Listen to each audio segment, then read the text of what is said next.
बहुत बहुत स्वागत है आप सभी का आपके अपने YouTube channel Shukla study point में। मैं शिवम शुक्ला आप सभी दोस्तों का हार्दिक स्वागत करता हूं। आज के वीडियो के माध्यम से हम लोग चर्चा करेंगे जियोग्राफी के बारे में। बीए द्वितीय सेमेस्टर में अगर आप हैं, जियोग्राफी आपका सब्जेक्ट है और आप सोच रहे हैं कि हमारी परीक्षा में कौन से प्रश्न आने वाले हैं, तो आप लोग इस वीडियो को अंत तक देखिएगा, क्योंकि ह्यूमन जियोग्राफी आपको बीए के सेकंड सेमेस्टर में पढ़ना पड़ता है।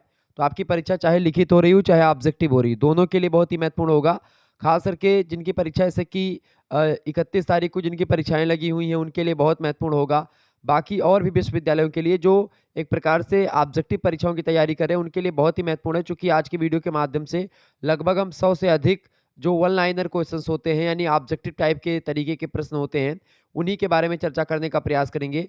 इसको एक प्रकार से बहुत ही कम समय में, बहुत ही सरल भाषा में, बहुत ही अच्छे तरीके से आपको समझाने का प्रयास किया जाएगा। तो आप सभी लोग वीडियो को लाइक कर दीजिए, चैनल पर अगर नए हैं तो सब्सक्राइब जरूर कर दीजिएगा। ह्यूमन जियोग्राफी मतलब होता है मानव भूगोल। तो मानव भूगोल से बनने वाले बहुत ही ज़्यादा महत्वपूर्ण इसमें क्वेश्चंस और आंसर्स को मैंने रखा है, जो कि आपके लिए बहुत ही महत्वपूर्ण है। ठीक है, ऑप्शंस वाले प्रश्न मैंने इसलिए नहीं रखे क्योंकि कई सारे मॉडल पेपर ऑप्शंस वाले मैंने दे रखे हैं। तो अगर आपने नहीं देखा तो प्लीज़ देख लीजिएगा। और ये वन लाइनर क्वेश्चन है, मतलब कि इसका क्वेश्चन और आंसर केवल लिखा हुआ मिलेगा, ऑप्शन आपको नहीं दिखेगा। तो इस तरीके से हम बहुत तीव्र गति से थोड़ा सा आगे बढ़ पाएंगे। क्लियर? तो ये मॉडल पेपर है 2024 और 25 की परीक्षाओं के लिए, ध्यान रखेंगे। आइए जानने का प्रयास करते हैं कि कैसे कैसे प्रश्न आपकी परीक्षा में आ सकते हैं। देखें, पहला प्रश्न आपके स्क्रीन पर आ चुका है। चलिए सभी लोग देखने का प्रयास करेंगे। बहुत ही महत्वपूर्ण प्रश्न है। प्रिंसिपल्स ऑफ ह्यूमन ज्योग्राफी पुस्तक किसने लिखी है? फटाफट से आप लोग बताने का प्रयास करेंगे। प्रिंसिपल्स ऑफ ह्यूमन ज्योग्राफी पुस्तक के लेखक कौन है भैया? तो प्रिंसिपल्स ऑफ ह्यूमन ज्योग्राफी पुस्तक को किसने लिखा है? बिल्कुल आपके समक्ष दिखाई पड़ रहा होगा। प्रिंसिपल्स ऑफ ह्यूमन ज्योग्राफी नामक पुस्तक को किसने लिखा है? बिडाल डीला ब्लास ने लिखा। किसने लिखा है? बिडाल डीला ब्लास ने लिखा है। यहाँ पर आप देख पा रहे होंगे। आगे देखेंगे, दूसरा प्रश्न आपके स्क्रीन पर आ चुका है। मानव भूगोल का जनक किसे माना जाता है? फटाफट से आप लोग बताने का प्रयास करेंगे। तो मानव भूगोल के जनक कौन है भैया? रेटजल जो है, फ्रेडरिक फ्रेडरिक रेटजल इनका पूरा नाम है। ये मानव भूगोल के जनक हैं, ये बात आप ध्यान रखेंगे। तो मानव भूगोल के जनक कौन है? रेटजल जो है मानव भूगोल के जनक कहे जाते हैं, ये बात ध्यान रखेंगे। अच्छा ये बताइए, जियोग्राफिकल इंट्रोडक्शन मतलब कि इंट्रोडक्शन हिस्ट्री बताएं। जियोग्राफिकल इंट्रोडक्शन टू हिस्ट्री पुस्तक किसने लिखी है? तो डिमांजिया ने लिखी है, ये बात आप ध्यान रखेंगे। चलिए आगे देखते हैं। अगला प्रश्न आपकी स्क्रीन पर आ चुका है। तीसरा नंबर प्रश्न है, बहुत ही महत्वपूर्ण है। 100% यही प्रश्न आएंगे, यहाँ से बाहर कुछ आने वाला है नहीं। तो आप सभी लोग इन प्रश्नों को तैयार कर लीजिएगा। एंथ्रोपोजियोग्राफी कितने खंडों में प्रकाशित हुआ है? एंथ्रोपोजियोग्राफी की अगर बात की जाए तो ये 3 खंडों में प्रकाशित हुई रचना है एंथ्रोपोजियोग्राफी। ठीक है, ये बात आप ध्यान रखेंगे। अच्छा, मानव भूगोल के संस्थापक में रेटजल का नाम आता है, ये बात आप ध्यान रखेंगे। और भी चीज़ें आपको मानव भूगोल के सिद्धांत में खास करके जो है इनका नाम फ्रेडरिक रेटजल, चूंकि फ्रेडरिक रेटजल जो है मानव भूगोल के जनक है, पिता हैं। ठीक है, ये बात आप ध्यान रखेंगे। अच्छा, मानव भूगोल की समस्याएं पुस्तक किसने लिखी है? तो डिमांजिया ने लिखी है, ये बात भी आप ध्यान रखिएगा, परीक्षा में कई बार प्रश्न आया हुआ है। ओके, चलिए तो एंथ्रोपोजियोग्राफी 3 खंडों में प्रकाशित रचना है। आगे देखते हैं, अगला प्रश्न आपके स्क्रीन पर आ चुका। अर्धकुंडे किसकी रचना है? फटाफट से आप लोग बताने का प्रयास करेंगे। अर्धकुंडे किसकी रचना है? अच्छा, एंथ्रोपोजियोग्राफी के लेखक कौन है? प्रश्न ये भी बन सकता है। देखिए, एंथ्रोपोजियोग्राफी जो पुस्तक है इसमें सबसे पहले जियोग्राफी शब्द का प्रयोग किया गया, इसीलिए मानव भूगोल का जन्मदाता कहा जाता है फ्रेडरिक रेटजल को। और चूंकि पुस्तक ये एंथ्रोपोजियोग्राफी जो है ये रेटजल की ही पुस्तक है, ये बात आप ध्यान रखेंगे। ठीक है, आगे बढ़ते हैं और भी चीज़ों को जानने का प्रयास करते हैं। फटाफट से आप देखेंगे, अर्धकुंडे किसकी रचना है? तो अर्धकुंडे जो है ये कार्ल रिटर की रचना है, ये बात भी ध्यान रखेंगे, परीक्षा में ऑब्जेक्टिव में प्रश्न आएगा। पांचवा प्रश्न है, सभ्यता और जलवायु पुस्तक के लेखक कौन है? सभ्यता और जलवायु पुस्तक ये यानी कि सिविलाइजेशन एंड जो है कल मतलब कि जलवायु को क्या बोलते हैं अंग्रेजी में? क्लाइमेट। तो सिविलाइजेशन एंड क्लाइमेट पुस्तक के लेखक कौन है? हंटिंगटन है। तो ये भी आपका तैयार कर लीजिएगा, ये प्रश्न याद कर लीजिएगा, 100% आने वाले प्रश्न है ये सब। चले अगला है, इर्ड कुंडे पुस्तक के लेखक कौन है? तो इर्ड कुंडे या आर्ड कुंडे ये पुस्तक लिखा है कार्ल रिटर ने ही लिखा है इस पुस्तकों को। ठीक है, देखें अगला प्रश्न 7वां नंबर, डार्विन की पुस्तक प्रजातियों की उत्पत्ति। ठीक है, यानी कि जो है ओरिजिन ऑफ रेसेस, ठीक है, जिसको आप बोलते हैं। तो प्रजातियों की उत्पत्ति किस वर्ष प्रकाशित हुई? ये रचना है, ये चार्ल्स डार्विन की रचना है प्रजातियों की उत्पत्ति। तो इसका प्रकाशन हुआ है 1859 ईस्वी में, ध्यान रखिएगा, इंपॉर्टेंट है। 8वां प्रश्न आप देखेंगे, मानव भूगोल के विकास में योगदान करने वाले ब्रिटिश भूगोलवेत्ता का क्या नाम है? तो मानव भूगोल के विकास में योगदान करने वाले ब्रिटिश भूगोलवेत्ता में नाम आता है पैट्रिक गिडीज ने मानव भूगोल का विकास में महान योगदान दिया है। ये बात ध्यान रखेंगे और ये ब्रिटिश भूगोलवेत्ता हैं। ठीक है, तो ब्रिटिश भूगोलवेत्ता के बारे में पूछा गया था। 9वां नंबर प्रश्न आपकी स्क्रीन पर आ चुका। मानव भूगोल की भूगोलवेत्ता कुमारी एलन चर्चिल सेम्पल जो थी, वो कौन सी परिभाषा देती है मानव भूगोल की? तो उन्होंने कहा था कि मानव भूगोल अस्थिर पृथ्वी और क्रियाशील मानव के निरंतर परिवर्तनशील जो संबंध होते हैं, उन्हीं संबंधों का अध्ययन करता है मानव भूगोल। ये बात आप ध्यान रखेंगे। तो कुमारी एलन चर्चिल सेम्पल जो हैं, ये अमेरिकी भूगोलवेत्ता हैं। ये प्रश्न लगातार परीक्षा में आया हुआ है। किसी भी विश्वविद्यालय में ऐसा नहीं कि ये प्रश्न आया हो, हर एक विश्वविद्यालय में आया है। ये बात आप ध्यान रखेंगे। ठीक है, तो आगे देखते हैं। अलेक्जेंडर वान हम्बोल्ट कौन थे? यानी वान हम्बोल्ट या हम्बोल्ट कौन थे? तो भूगोलवेत्ता हम्बोल्ट को आधुनिक भूगोल का जन्मदाता माना जाता है। इनकी सर्वाधिक प्रसिद्ध जो पुस्तक है वो है कॉस्मॉस। ठीक है, कॉस्मॉस का एक अर्थ होता है ब्रह्मांड। ठीक है, तो कॉस्मॉस पुस्तक किसने लिखी है? तो आपसे प्रश्न कई बार परीक्षा में आता है और आप लोग जो है उसका गलत आंसर लिख करके चले आते हैं। तो कॉस्मॉस पुस्तक किसने लिखा है? तो हम्बोल्ट ने लिखा है, अलेक्जेंडर वान हम्बोल्ट। ये बात आप ध्यान रखेंगे। ओके, आगे देखते हैं। अगला प्रश्न आपके स्क्रीन पर आ चुका है, फटाफट से आप लोग देखने का प्रयास करेंगे। इंपॉर्टेंट क्वेश्चन है परीक्षा की दृष्टि से आपके। चले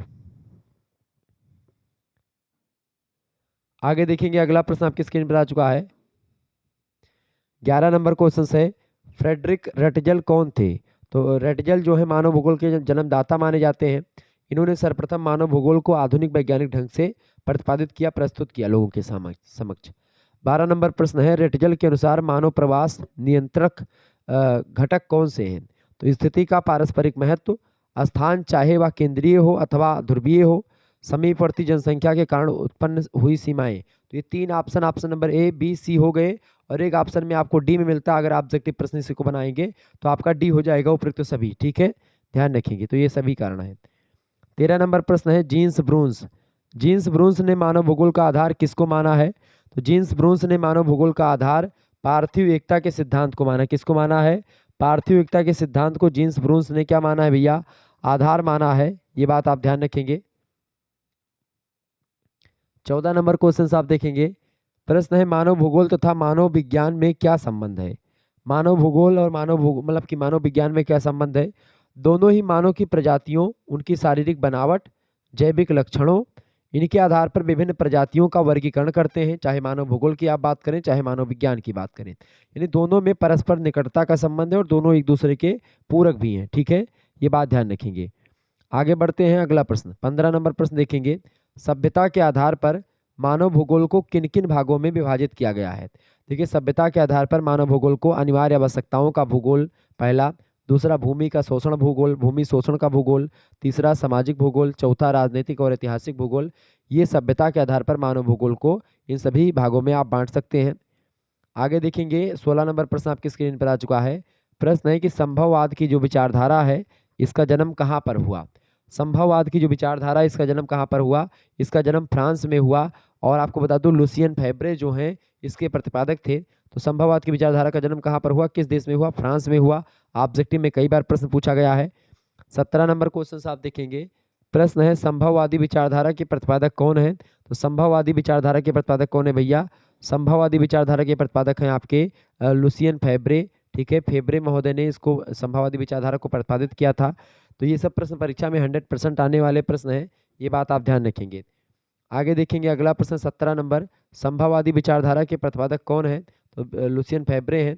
अच्छा, 18 नंबर प्रश्न है, रुको और जाओ निश्चयवाद के प्रणेता कौन है? रुको एंड जाओ, स्टॉप एंड गो थियरी किसने दी है? बहुत ही महत्वपूर्ण प्रश्न है। स्टॉप एंड गो थियरी जो है इसको दिया है ग्रिफिथ टेलर ने। ध्यान रखेंगे, परीक्षा की दृष्टि से बहुत ही ज़्यादा महत्वपूर्ण प्रश्न है। ये सब प्रश्न हमेशा आएंगे और अब की बार आने वाले हैं। याद कर लीजिएगा इन प्रश्नों को, बहुत ही महत्वपूर्ण है। चले 19 नंबर प्रश्न देखेंगे। प्रसंभाव्यवाद की संकल्पना किसने दी? प्रसंभाव्यवाद को मतलब कि प्रोबेबिलिज्म बोलते हैं। ठीक है, ये बात आप ध्यान रखेंगे। तो इसकी अवधारणा किसने दी? तो इसकी संकल्पना जो है OH के स्पेट महोदय ने प्रस्तुत करी। ये बात आप ध्यान रखेंगे। 20वां प्रश्न है, निश्चयवाद की विचारधारा को किसने प्रतिपादित किया? निश्चयवाद विचारधारा जो है, निश्चयवाद जिसको आप डिटर्मिनिज्म बोलते हैं, नियतिवाद बोलते हैं। ठीक है, तो निश्चयवाद की विचारधारा किसने प्रतिपादित करी? तो निश्चयवाद की विचारधारा को फ्रेडरिक रेटजल ने प्रतिपादित किया था। किसने किया था? रेटजल महोदय ने। ऑप्शन नंबर इसका मतलब ऑप्शन क्या, ध्यान से याद कर लीजिएगा। 21 नंबर क्वेश्चन से वातावरण निश्चयवाद की विचारधारा किस भूगोल के संप्रदाय से संबंधित है? तो वातावरण निश्चयवाद की जो विचारधारा है ये बेसिकली जर्मन संप्रदाय से रिलेटेड है, भूगोल के। तो भूगोल के जर्मन संप्रदाय से रिलेटेड है। आगे देखेंगे 22 नंबर प्रश्न है विडाल डी ला ब्लास, ठीक है, से कौन सी संकल्पना प्रतिपादित संबंधित है? तो विडाल डी ला ब्लास जो है संभववाद से रिलेटेड है। किससे? पॉसिबिलिज्म से रिलेटेड है। कौन? ये क्या नाम है? विडाल डी ला ब्लास, ठीक है, ध्यान रखेंगे। फ्रांसीसी भूगोलवेत्ता और फ्रांस का संबंध संभववाद से रहा है।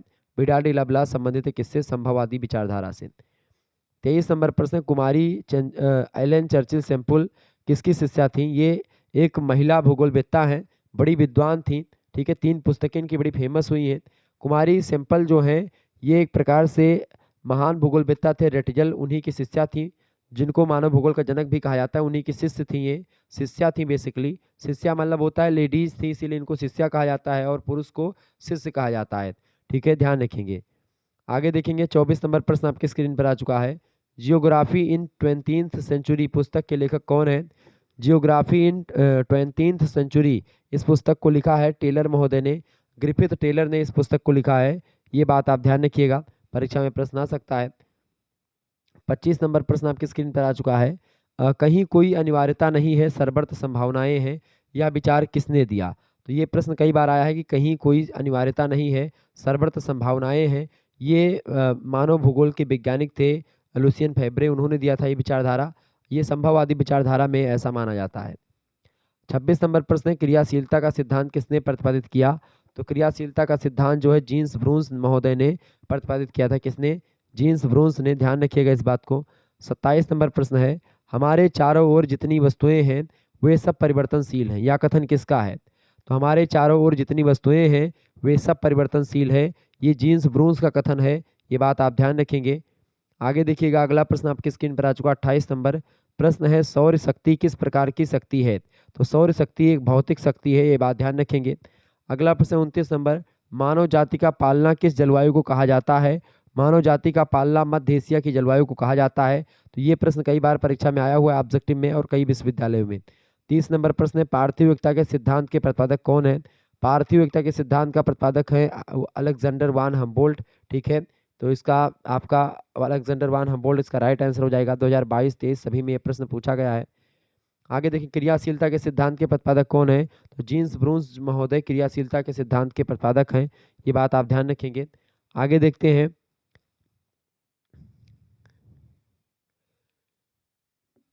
आगे देखिएगा अगला अगला प्रश्न आपकी स्क्रीन पर आ चुका है, फटाफट से आप लोग देखने का प्रयास करेंगे। 32 नंबर प्रश्न आपकी स्क्रीन पर आ चुका है। यूरोप में सघन जनसंख्या की पेटी कहाँ पर स्थित है? तो यूरोप में सघन जनसंख्या की पेटी जो है 45 डिग्री उत्तरी अक्षांश से 55 डिग्री उत्तरी अक्षांश तक विस्तृत है। खास करके यूरोप में सघन जनसंख्या की पेटी यानी यहाँ पर इतने एरिया में 45 डिग्री से लेकर के 40 डिग्री सेल्सियस के बीच में जो यूरोप में पड़ते हैं ये एरिया, यहाँ पर एक प्रकार से जनसंख्या सघन रहती है, घनी आबादी है। 33 नंबर प्रश्न आप देखेंगे किस अक्षांशीय कटिबंध को जनसंख्या की गुत्थी कहा जाता है? तो 20 डिग्री से लेकर के 40 डिग्री सेल्सियस मतलब कि जो एक प्रकार से ये है, यानी कि ये विषुवत रेखा मान लेते हैं 0 डिग्री हो गया, ये उसके ऊपर 20 और ये इसके मतलब कि उत्तरी अक्षांश में कटिबंध को एक प्रकार से 20 से 40 यानी कि यहाँ ये वाला एरिया जो होता है यहीं पर सबसे ज़्यादा जनसंख्या निवास करती है, इसी में पूरे के पूरे एरिया में, ठीक है, 20 से 40 वाले, इसी को जनसंख्या गुत्थी कहा जाता है। ये बात ध्यान रखिए। तो 20 डिग्री उत्तरी अक्षांश से लेकर के 40 डिग्री उत्तरी अक्षांश का जो बीच के एरिया है जितने भी देश पड़ते हैं उसमें वो जनसंख्या की गुत्थी कही जाती है। 34 नंबर प्रश्न है अमेजन बेसिन में विरल जनसंख्या घनत्व के लिए क्या उत्तरदायी कारक है? तो अमेजन एक नदी है, तो अमेजन बेसिन यानी उसी का जो इलाका होता है उसी को बेसिन कहा जाता है। तो अमेजन बेसिन में विरल जनसंख्या घनत्व के लिए क्या उत्तरदायी कारक है? तो अमेजन बेसिन में विरल जनसंख्या घनत्व के लिए उच्च तापमान और आर्द्रता उत्तरदायी, क्योंकि वहाँ पर तापमान हमेशा बढ़ा रहता है और पानी भी हमेशा बरसती रहती है। अगला प्रश्न 35 नंबर अंकगणितीय घनत्व कैसे निकाला जाता है? तो अंकगणितीय घनत्व का सूत्र निकालने के लिए अंकगणितीय घनत्व बराबर होता है कुल जनसंख्या बटे कुल क्षेत्रफल, ठीक है। अगला प्रश्न 36 नंबर प्रश्न आपकी स्क्रीन पर आ चुका है। भारत और बांग्लादेश किस अवस्था के देश हैं? बताएं। भारत और बांग्लादेश किस अवस्था के देश हैं भैया? फटाफट से आप लोग बताने का प्रयास करेंगे। बहुत ही महत्वपूर्ण प्रश्न आपकी स्क्रीन पर आ चुका है। तो अच्छा, मानव भूतल की उपज है किसने कहा? बिडाल डिलाब्लास ने कहा था। पार्थिव एकता का सिद्धांत किसने दिया? पार्थिव एकता का सिद्धांत किसने दिया? अलेक्जेंडर वान हमबोल्ट ने दिया। ये बात आप ध्यान रखेंगे, ठीक है। प्रसंभाव्यवाद शब्द किसने प्रयोग किया सबसे पहले? तो OH के स्पेट ने। क्लियर, ये बात ध्यान रखेंगे। अच्छा, गुरुत्वाकर्षण शक्ति को बुद्धिमान शक्ति किसने कहा? तो जीन्स ब्रूंस ने कहा था। ये सब थोड़ा सा ध्यान रखेंगे, परीक्षा में प्रश्न आ सकता है। अच्छा, कुमारी एलन चर्चिल सेम्पल जो थी किस विचारधारा की समर्थक थी? तो निश्चयवाद की समर्थक थी, क्योंकि उनके गुरु जो थे रेटजल वो भी निश्चयवादी थे, इसीलिए कुमारी एलन चर्चिल सेम्पल भी निश्चयवादी विचारधारा से हैं। ये बात आप ध्यान रखेंगे। क्लियर, तो ये सब प्रश्न परीक्षा में आ सकते हैं, तो मैंने सोचा आपको बता दिया जाए। चले आगे देखते हैं। अगला प्रश्न आपकी स्क्रीन पर आ चुका है। तो भारत और बांग्लादेश किस अवस्था के देश हैं? तो भारत और बांग्लादेश जो है द्वितीय अवस्था के देश हैं। क्लियर, आगे देखेंगे। 37 नंबर प्रश्न है, अफ्रीका में सबसे घनी आबादी कहाँ पर मिलती है? तो नील नदी का जो डेल्टाई एरिया है वहाँ पर अफ्रीका में सबसे ज़्यादा घनी आबादी पाई जाती है। 38 नंबर प्रश्न है विश्व का सबसे ज़्यादा आबादी वाला देश कौन सा है? तो विश्व का सबसे अधिक आबादी वाला जो देश है वो कौन सा है भैया? चीन में सर्वाधिक आबादी एक प्रकार से पाई जाती थी, लेकिन अगर अब की बात की है तो भारत यहाँ पर कर लेंगे, ठीक है। भारत में सर्वाधिक आबादी पाई जाती है। आगे देखेंगे। 39 नंबर प्रश्न आपकी स्क्रीन पर आ चुका है। फटाफट से आप लोग देखने का प्रयास करेंगे, इंपॉर्टेंट प्रश्न है आपकी परीक्षा की दृष्टि से। देखिए, प्रश्न है 39 नंबर कि 5000 ईसा पूर्व विश्व की जनसंख्या कितनी थी?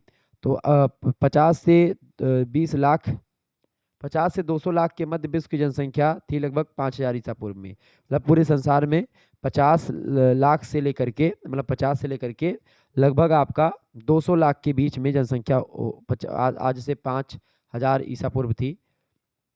40 नंबर प्रश्न है, अंतर्राष्ट्रीय प्रवास किसे कहते हैं? बताएं, अंतर्राष्ट्रीय प्रवास किसे कहते हैं? तो जब एक राष्ट्र के लोग दूसरे राष्ट्र में चले जाते हैं तो उसको अंतर्राष्ट्रीय प्रवास कहते हैं। यानी एक देश से दूसरे देश में जाना अंतर्राष्ट्रीय प्रवास कहलाता है। अंतर्देशीय प्रवास का मतलब जब आप क्या करें भैया, एक राज्य से दूसरे राज्य में चले जाएं तो वो आपका अंतर्देशीय होता है। अंतर प्रांतीय होगा कि जब आप एक ही राज्य के अलग अलग जिलों में जाएं, ठीक है। तो इस तरीके से तो ये एक प्रकार से प्रवास होता है। एक होता है उत्प्रवास, एक होता है आप्रवास। उत्प्रवास मतलब जब आप अपने देश को छोड़कर के किसी दूसरे देश में जाते हैं तो उसको उत्प्रवास कहते हैं। और जब किसी दूसरे देश से आप उस देश को छोड़ करके अपने देश में आते हैं, या कोई आपके देश में आता है अपने देश को छोड़ करके, तो होता है आप्रवास, ठीक है। ध्यान रखिएगा। 41 नंबर प्रश्न आपकी स्क्रीन पर आ चुका है। प्रश्न है, काल पक्ष के अनुसार प्रवास कितने प्रकार का होता है? तो काल पक्ष के अनुसार प्रवास जो होता है वो 3 प्रकार का होता है। पहला होता है दीर्घकालीन प्रवास, यानी लंबे समय वाला। दूसरा होता है मौसमी प्रवास, यानी मौसम के कारण से, कि भाई प्रत्येक मौसम में अलग अलग जाते हैं। जैसे गर्मी पड़ी तो मान लेते हैं गर्मी पड़ी तो आप चले गए कहाँ पर, जम्मू कश्मीर, शिमला, मनाली, कुल्लू चले गए घूमने, ठीक है। और जब ठंडी पड़ने लगी खूब हचाकी की तो आप कहाँ पर भाग गए? दक्षिण भारत में चले गए, आप केरल चले गए, गोवा चले गए घूमने, ठीक है। तो ये मौसमी प्रवास हो गया। दैनिक प्रवास मतलब एक दिन में अगर आप जाकर के, मतलब डेली के डेली आपको, जैसे कि दैनिक प्रवास में आप जाते हैं, जैसे कहीं नौकरी करने जाते हैं तो दैनिक प्रवास में डेली आप जाते आते हैं, ठीक है। आगे देखेंगे। 42 नंबर प्रश्न आपके स्क्रीन पर आ चुका है। मानव प्रवास का मुख्य प्रभाव क्या है?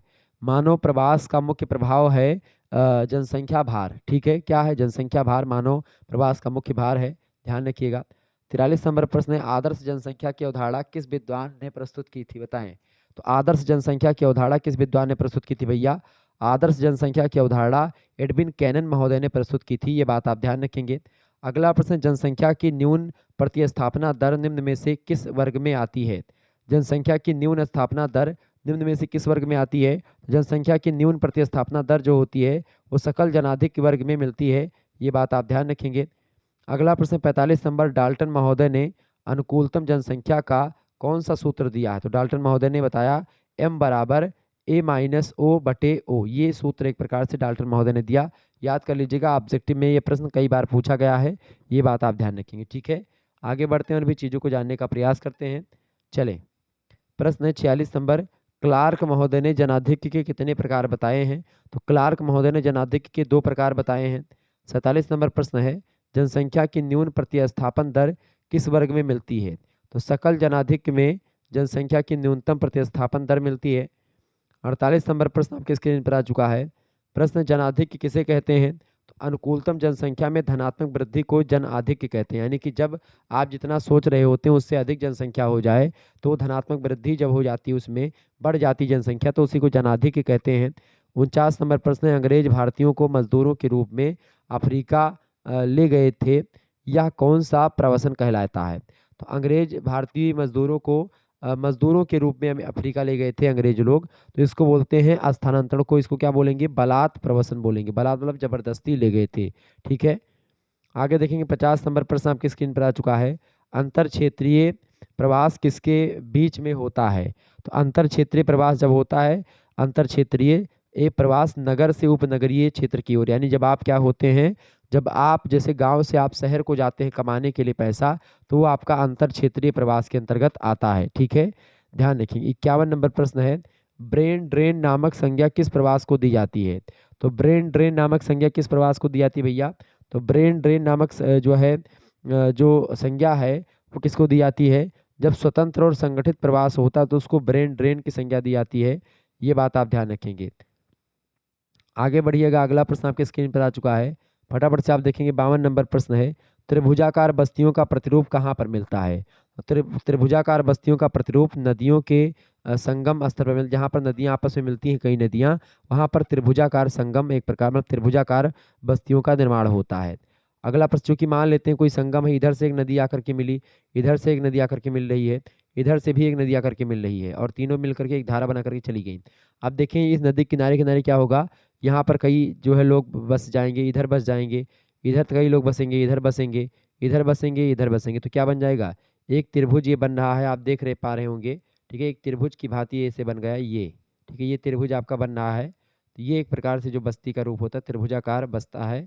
ठीक है, जब आपके मतलब कि तीन नदियाँ आपस में या चार नदियाँ, तीन नदियाँ आकर के मिलती हैं, तो संगम स्थल पर खास करके नदियों के ऐसे ही होता है, त्रिभुजाकार बस्तियों का निर्माण वहीं पर होता है। आपको एक चीज़ बता दूं, नदियों, अच्छा ये बताएं, एक नदी किनारे, नदी किनारे किनारे या नहरों के सड़कों के किनारे, ठीक है, तो आपको वहाँ पर रेखीय प्रतिरूप में, चूंकि मान लेते हैं नहर बह रही है, अब इस नहर के किनारे किनारे जो होगा तो आपका रेखीय होगा, सड़क के किनारे रेखीय होगा। ठीक है, ध्यान रखेंगे।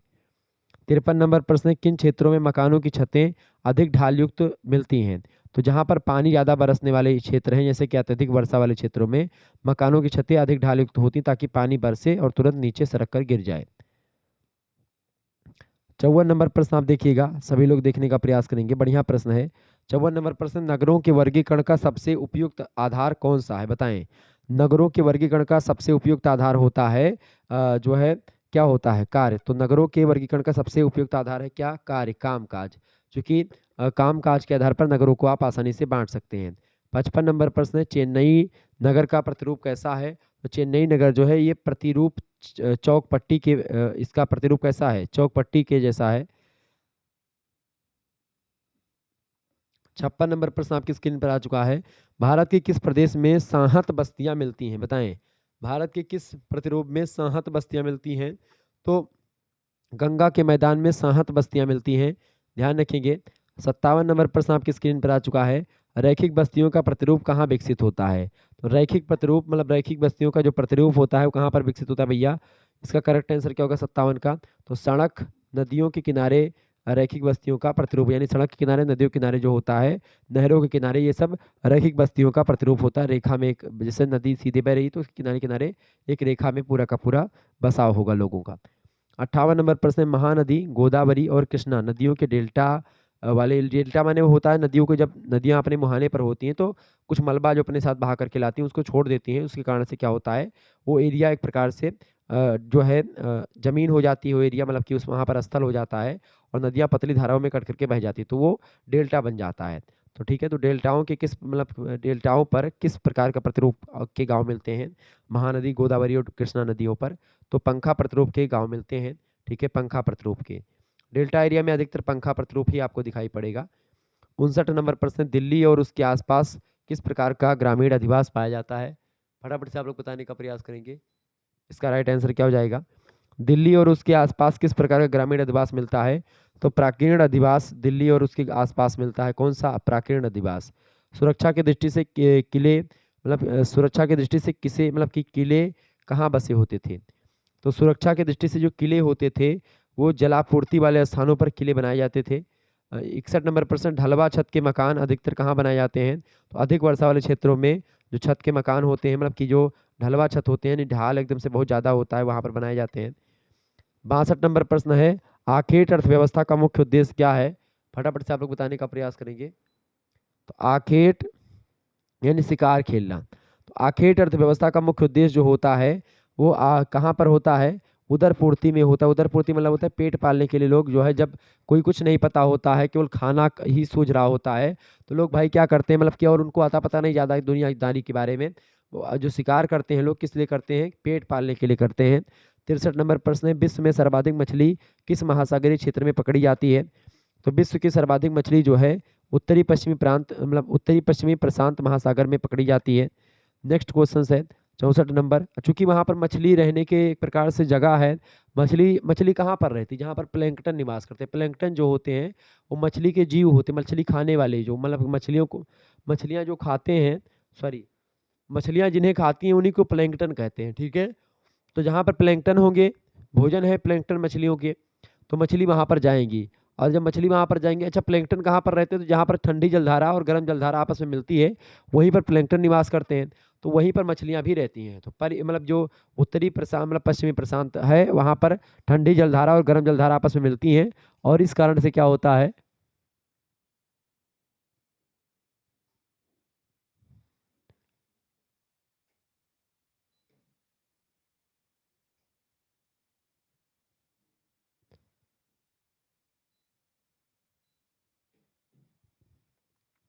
तो इस कारण से क्या होता है भैया, इस कारण से वहाँ पर मछलियाँ पकड़ी जाती हैं और मछलियाँ रहती हैं, जो कि प्लैंकटन वहाँ पर रहते हैं। 64 नंबर प्रश्न है, भारत में स्थानांतरित कृषि को क्या कहते हैं। भारत में स्थानांतरित कृषि को झूमिंग कृषि कहा जाता है। स्थानांतरणशील कृषि तो आप लोग जानते होंगे क्या होती है। इसमें क्या होता है, जंगल को जनजाति के लोग जो होते हैं वो काटते हैं और झाड़ियों को जला देते हैं, उसके बाद में वहाँ पर खेती करते हैं। जब मिट्टी की उर्वरक क्षमता खत्म हो जाती है तो उस स्थान को छोड़ देते हैं और किसी दूसरे स्थान पर चले जाते हैं और वहाँ पर कृषि करते हैं, फिर यही काम करते हैं। इसीलिए इस कृषि को काटो और जलाओ कृषि कहते हैं।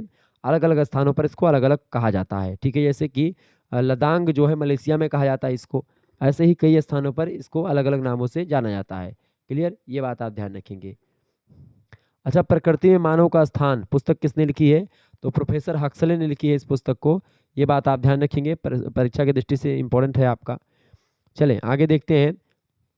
65 नंबर है, अनुक्रम अधिष्ठान शब्द का प्रयोग किसने किया। तो अनुक्रम अधिष्ठान शब्द का प्रयोग डी विटलसी महोदय ने किया था, ठीक है। अगला प्रश्न 66 नंबर, रोका कृषि कहाँ की जाती है। तो रोका ब्राजील की स्थानांतरणशील कृषि होती है।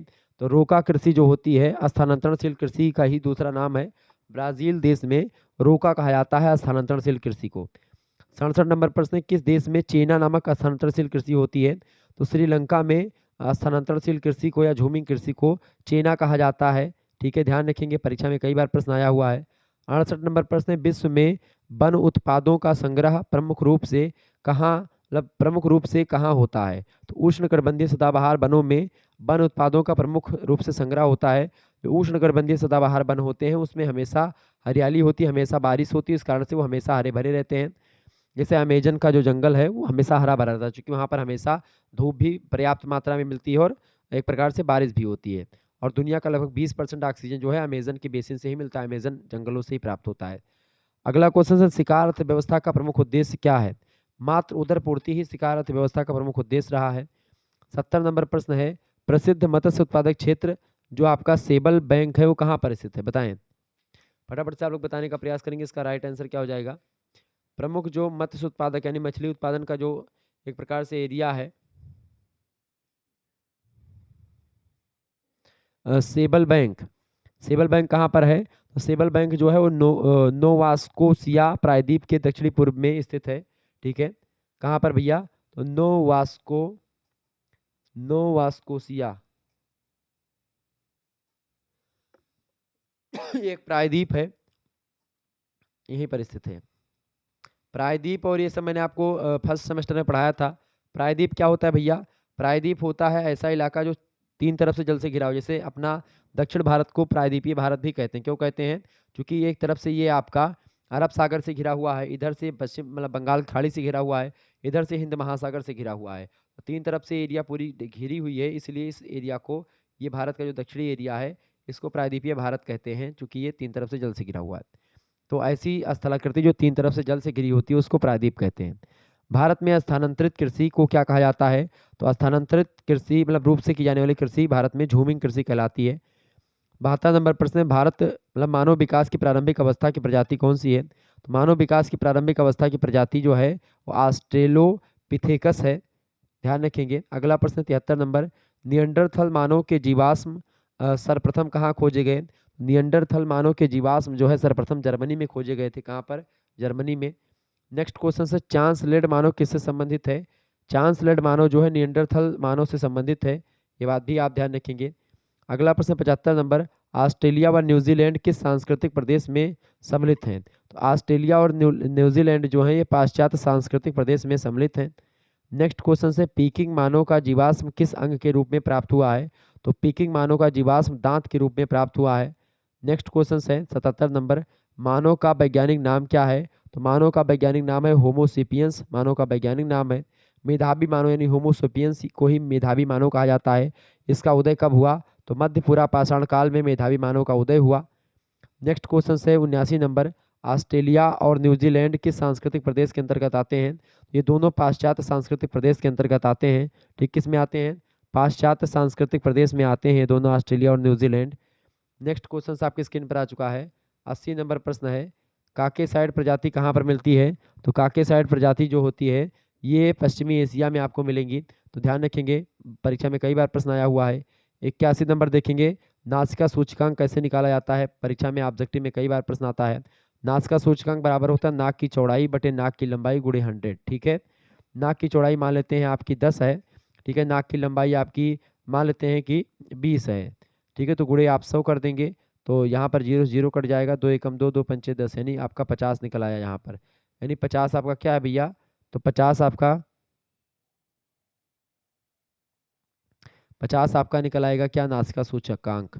अगला प्रश्न है 82 नंबर, प्रजाति वर्गीकरण के लिए सबसे अस्थायी लक्षण कौन है? बताएं।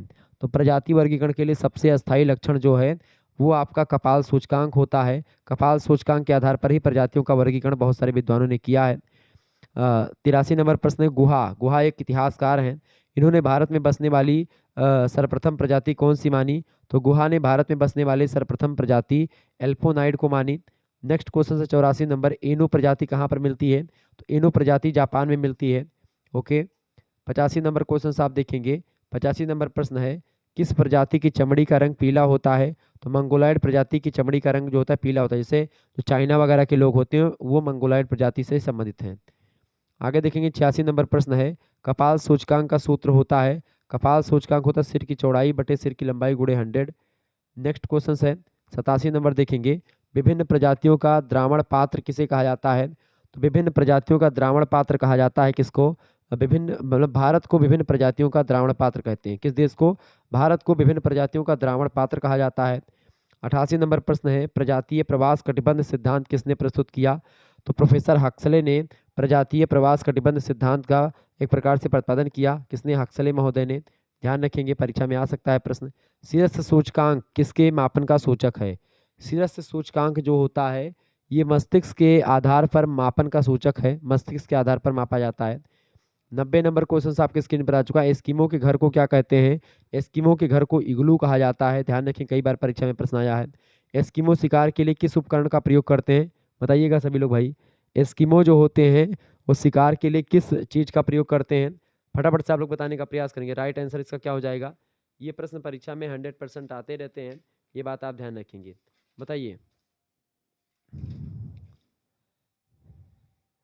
फटाफट से आप लोग बताने का प्रयास करेंगे, इसका राइट आंसर क्या होने वाला है भाई।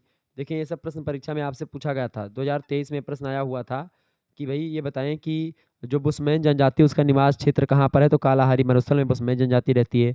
सेमांग जो है मुख्य भूमध्य सागरीय प्रदेश में निवास करते हैं। भारतीय जनजातियाँ अधिकतर निवास करती कहाँ पर? वन और पहाड़ियों में निवास करती भारतीय जनजातियाँ। टोडा जनजाति कहाँ पर रहती है? नीलगिरी की पर्वतों पर। ठीक है, विश्व की सबसे प्राचीन मानव प्रजाति कौन सी है? निग्रो प्रजाति है। खिरगीज किस प्रजाति से रिलेटेड है? तो काकेसाइड प्रजाति से रिलेटेड है किर्गिज। तो ये सब प्रश्न आपके 2023 की परीक्षा में पूछे गए थे, ये बात आप ध्यान रखेंगे। चलें आगे देखते हैं। तो एस्किमो शिकार के लिए किस उपकरण का प्रयोग करते हैं? तो एस्किमो लोग जो है शिकार के लिए हार्पून नामक यंत्र का प्रयोग करते हैं। ध्यान रखें, कई बार प्रश्न आपकी परीक्षा में आया हुआ है। 92 नंबर प्रश्न है, कौन सी जनजाति कच्चा मांस खाती है? एस्किमो जनजाति जो है कच्चा मांस खाती है। अगला प्रश्न 93 नंबर प्रश्न है, क्राल नामक घर में कौन सी जनजाति निवास करती है? तो क्राल नामक घर में मसाई जनजाति जो होती है वो निवास करती है। तो क्राल किस घर को कहते हैं? मसाई जो जिसमें रहते हैं उसको क्राल कहते हैं। बुस्मैन कहाँ के निवासी थे? तो बुस्मैन जो है कालाहारी मरुस्थल के निवासी थे बुस्मैन। ये बात आप ध्यान रखेंगे, ठीक। कहाँ के? कालाहारी मरुस्थल में बुस्मैन जनजाति पाई जाती है, ठीक है, ये बात आप ध्यान रखेंगे।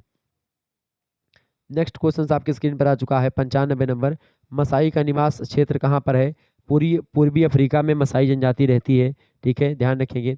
सेमांग जनजाति के लोग कहाँ पाए जाते हैं? तो सेमांग जनजाति जो है मलेशिया में पाई जाती है। अगला प्रश्न 97 नंबर, एस्किमो का निवास क्षेत्र कहाँ पर है? एस्किमो जो है टुंडा प्रदेश में एस्किमो जनजाति निवास पाई जाती है। तो ये प्रश्न आप तीन चारों प्रश्नों को ध्यान रखेंगे। एस्किमो कहाँ पर? टुंडा प्रदेश में, ठीक है। सेमांग कहाँ पर? मलेशिया में। मसाई कहाँ पर? पूर्वी अफ्रीका में। और बुस्मैन कहाँ पर? कालाहारी के मरुस्थल में। ये बात आप ध्यान रखेंगे, ओके। कालाहारी मरुस्थल में पाई जाने वाली जनजाति कौन सी है? तो बुस्मैन जनजाति जो है वो कालाहारी के मरुस्थल में पाई जाती है, ये बात आप ध्यान रखेंगे। सेमांग जनजाति का प्रमुख व्यवस्था क्या है? तो सेमांग जनजाति की प्रमुख व्यवस्था में वन उत्पादों का संग्रह सेमांग जनजाति का प्रमुख व्यवसाय है। तो प्रमुख व्यवसाय में वन उत्पादों का संग्रह करते हैं ये लोग, जो वन से उत्पाद प्राप्त होते हैं उन्हीं पर इनका रोजी रोटी अपना चलती है, अपना जीवन यापन करते हैं। 100 नंबर प्रश्न आपकी स्क्रीन पर आ चुका, फटाफट से आप लोग देखने का प्रयास करेंगे।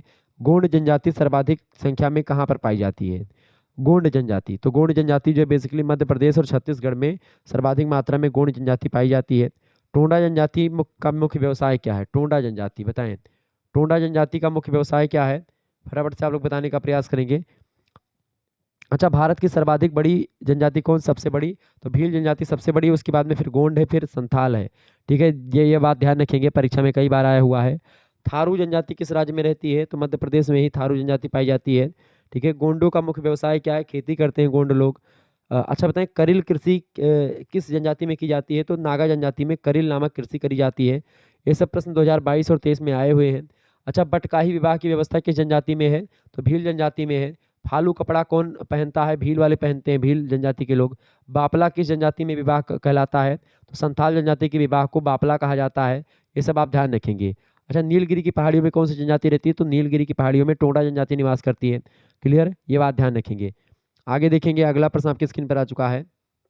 टोडा जनजाति का जो मुख्य व्यवसाय है 101 नंबर देखेंगे क्या है? तो टोडा जनजाति का जो मुख्य व्यवसाय है वो आपका है कृषि और पशुपालन, ये बात आप ध्यान रखेंगे।